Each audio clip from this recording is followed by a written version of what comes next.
salue Marie, comblée de grâce. Le Seigneur est avec toi. Tu es bénie entre toutes les femmes, et Jésus, le fruit de ton sein, est béni.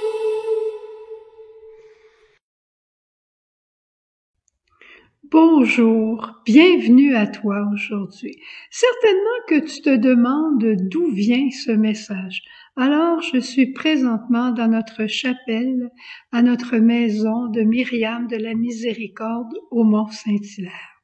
Alors, on est en présence de Dieu et aujourd'hui, c'est grande fête, jour de l'Annonciation du Seigneur, jour où Jésus prend chair dans le sein de la Vierge Marie. Et dans 9 mois, ça sera Noël. Déjà, il y a encore de la neige ici au Québec et ce sera encore Noël. Aujourd'hui, le Seigneur te rappelle cette parole qu'il disait à Abraham. Qui peut compter les étoiles dans le ciel? Qui peut compter les grains de sable de la mer? Et moi, je te demande, qui peut évaluer la fécondité de la Vierge Marie? Marie, toute féconde, mère, profondément mère, toujours mère, toute petite devant Dieu, toute pure et libre, toute disponible à Dieu. C'est comme ça qu'elle a été féconde, toute obéissante à sa volonté. Marie participe à la fécondité même de Dieu. Elle est féconde parce que Dieu fait tout en elle et elle ne résiste jamais. Est-ce que tu aimes ça? Et plus encore, Marie rend grâce au Seigneur, Magnificat. Mon âme exulte de joie. Elle ne retient aucune gloire qui appartient à Dieu. Quand elle voit les merveilles du Seigneur, elle glorifie le Seigneur. En cette fête de l'Annonciation, je ne peux pas ne pas penser à Marie-Thérèse Chevalier, une grande sainte, je pense, de notre temps, qui est décédée il y a quelques mois. Marie-Thérèse qui a commencé le train marial, qui a commencé la fête du chapelet à la basilique Notre-Dame à Montréal, où j'ai eu, avec d'autres de la famille, la joie d'animer plusieurs fois. Et j'aimerais te raconter brièvement une histoire extraordinaire qui est arrivée lors d'une des fêtes du chapelet. Il y en a certainement beaucoup d'autres, mais une dont j'ai été témoin. Je vais essayer de faire mon histoire courte. Il s'agit d'une dame dans la quarantaine qui vient me voir un jour avec son mari et elle me dit « Je suis enceinte pour la première fois, je n'ai jamais voulu d'enfant et je pense aller me faire avorter.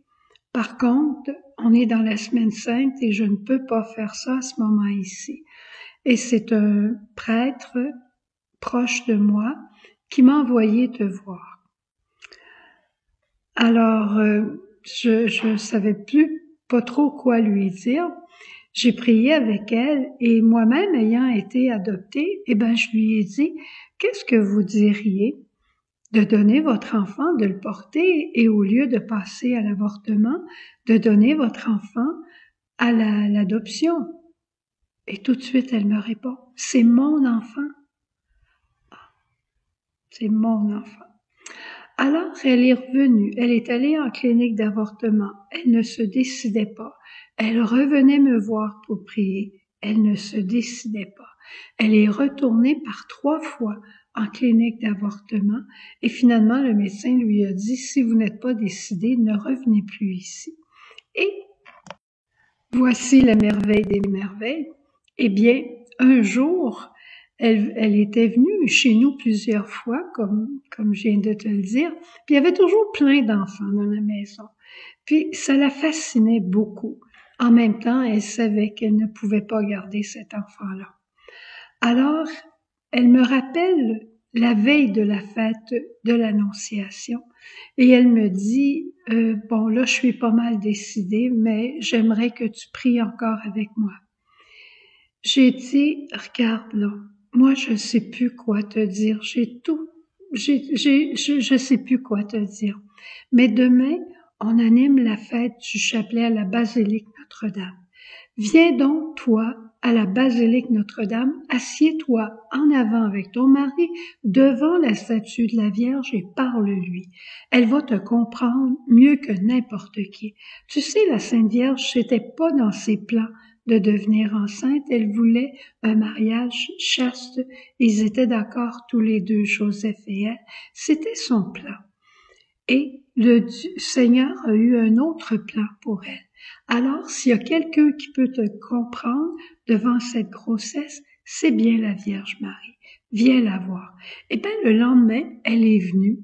Elle s'est assise, elle avait tous les cheveux dans le visage, je me souviens. Et elle s'est assise devant la Vierge Marie. Je sais pas ce qui s'est passé, mais ce que je peux te dire, c'est que le 25 décembre, elle entrait dans la paroisse avec son mari à la messe de minuit avec le petit bébé dans les bras. Extraordinaire, hein? Dieu a tout fait par la Vierge Marie. La fécondité de la fête du chapelet, voulue par Marie-Thérèse, qui était la fille bien-aimée de la Vierge Marie, et la Vierge Marie, la fille bien-aimée du Père. Tu vois, cette chaîne de fécondité, c'est extraordinaire. Aimerais-tu y entrer? Moi, je le veux de tout mon cœur en cette fête de Marie. Alors, si on demandait à Marie de nous imposer les mains, qu'est-ce que tu dis? Et je vais faire une prière, en son nom évidemment, mais je vais faire une simple prière pour toi. Tu peux même fermer tes yeux pour accueillir cette prière. Et je demande à Marie vraiment de t'imposer les mains. La Vierge Marie, pour t'imposer les mains, te prend dans ses bras. C'est sa manière de te montrer qu'elle t'aime. C'est sa manière de t'imposer les mains. Et elle prie ainsi Dieu notre Père. Mon Dieu et Père, tu es tout-puissant et tu fais de grandes choses. Mon âme te chante, Magnificat. Tu renverses les potentats de leur trône. Et si tu en vois encore dans mon enfant, renverse ces potentats, s'il te plaît. Mais par-dessus tout, fais-lui le don de ta miséricorde, de ton amour. Accorde-lui le don de la toute petitesse pour que mon enfant ne puisse vouloir que ce que tu veux, être heureux, être heureuse, être libre, être de bonne humeur, être confiante, être sécure. Père, tu m'as confié cet enfant, je veille sur elle. Jamais elle ne te ravira ta gloire, mais fais-lui, à mon enfant, le don de la fécondité aussi. Rends mon enfant fécond et féconde, comme tu l'as fait pour moi. Amen. Au revoir. Passe une belle journée. À demain. Jésus.